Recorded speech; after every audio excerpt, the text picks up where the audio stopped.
Hello and welcome to the Cognition Lab of the University of Johannesburg on the Soweto campus. My name is Elizabeth Henning and I have a SARChI chair here at the university.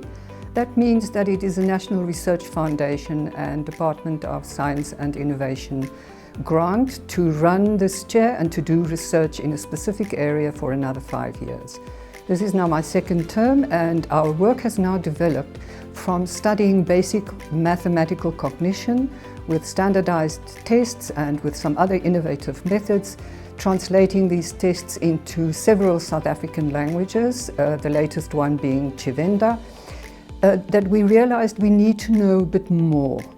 Apart from doing the behavioral studies and getting data from what children do and what teachers do and what parents do, we wanted to see what goes on in the mind, specifically the actual brain of a child. And so we started investigating, and the person who set this off was Ms. Nozipho Motolo, who was at that point an administrator in this chair. We started investigating the possibilities, and eventually we convinced the university to assist us with some savings we had to purchase technology from one of the companies that make this technology, which is near-infrared spectroscopy. And the way we use this technology is to do it with kids functioning, their brains functioning, while they are doing something here in the lab or at a school. And for that we need certain instruments, which my postdoc fellow, Dr. Henry Besuidenhout, will explain, and which the other postdoc fellow, Dr. Candida Barreto from Brazil, will explain in a video from Sao Paulo.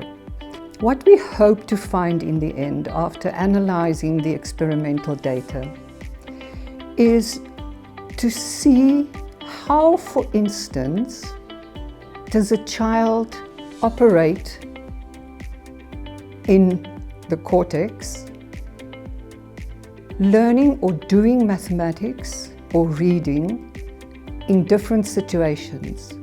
What is the difference when a child reads in her home language, which might in our setting here in Soweto be any of the 9 African Bantu languages? How does the child function in her mind, her brain, when she reads the second language, English, when she does maths in the second language and in her home language? What is the role of vocabulary, for instance, in learning mathematics? How do children pick up on the vocabulary of AI, and how do they start understanding what robotics are and what a robot is? And postdoc fellow Henry will explain a little bit about that, because that's one of her specializations. She will show you illustrations of books that she has written. My research focuses on how language can serve as a scaffolding structure for children to learn STEM concepts. And STEM concepts include science, technology, engineering and mathematics. And children learn these concepts by interacting with their world through the tool of language. So I have more than 10 years of teaching experience as an early grades teacher with a specific interest in mathematics. And I specifically integrate my teaching experience with my research knowledge, and that forms the foundation of my research approach. The objective of my research is to teach mathematics-specific vocabulary, like words such as more, less, in between, and vocabulary associated with coding and robotics, words like coding and data, to young children. We want to see whether the explicit teaching of these words might influence how children learn the concepts connected to these words. One particular method that has been proven to be successful in teaching this vocabulary is the use of dialogue reading books. And this is an example of one of the dialogue reading books where we use this book to teach mathematics constructs and vocabulary and also other linguistic features such as pronunciation and grammatical structures.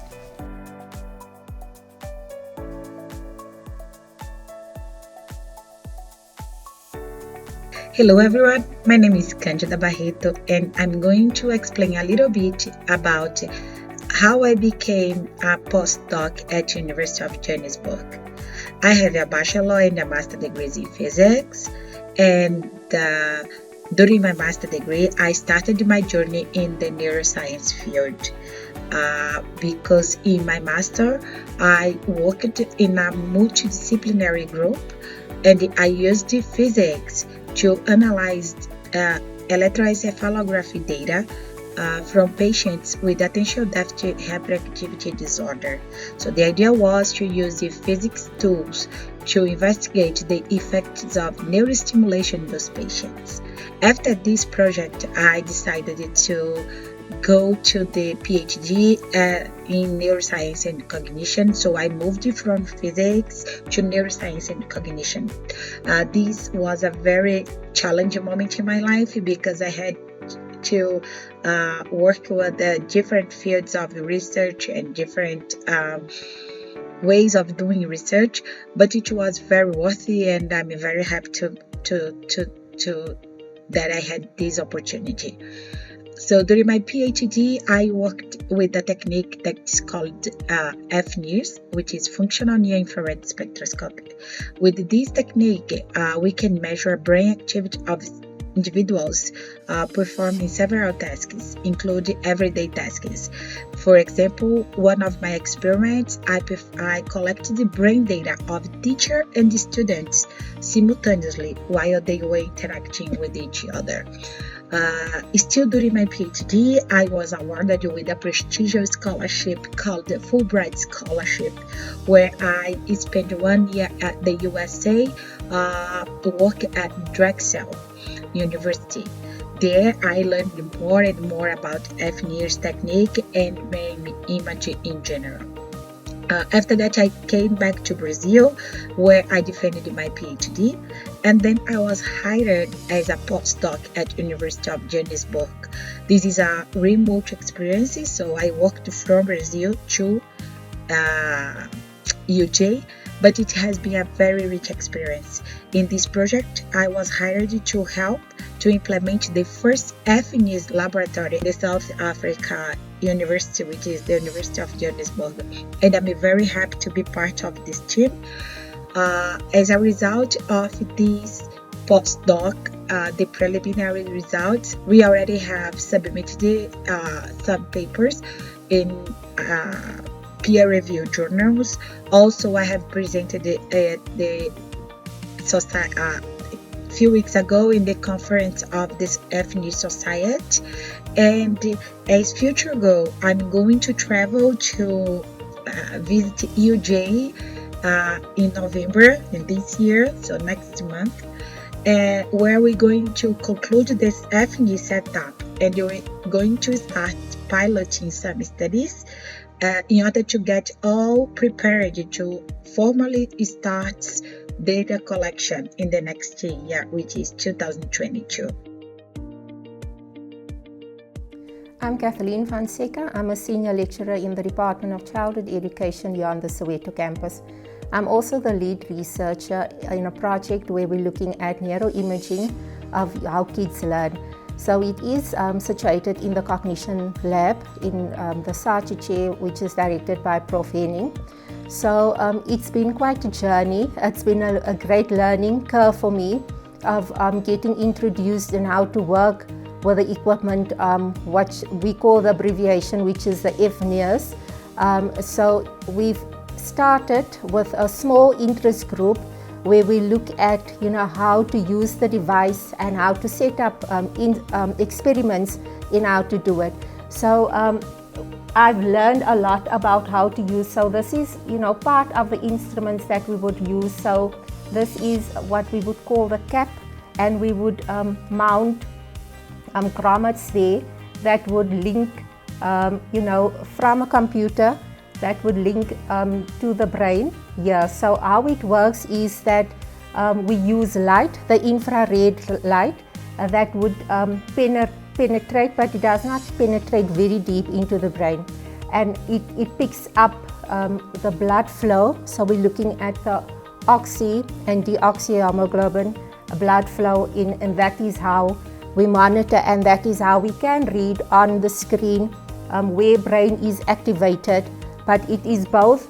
We're looking at brain activation. So for instance, when we look at a maths experiment, we will look at the accuracy and the speed as well as where the brain activation is taking place, and that is how we can determine how kids learn to do mathematics, whether it is multiplication or subtraction of single digits or double digits. So Nozi, I am so excited, and I've heard that you've been very instrumental in starting this journey or this research, which is all new to me and very exciting. So you have been involved from the start, but not, from a research perspective. So I'm not going to ask you, like a research technical question.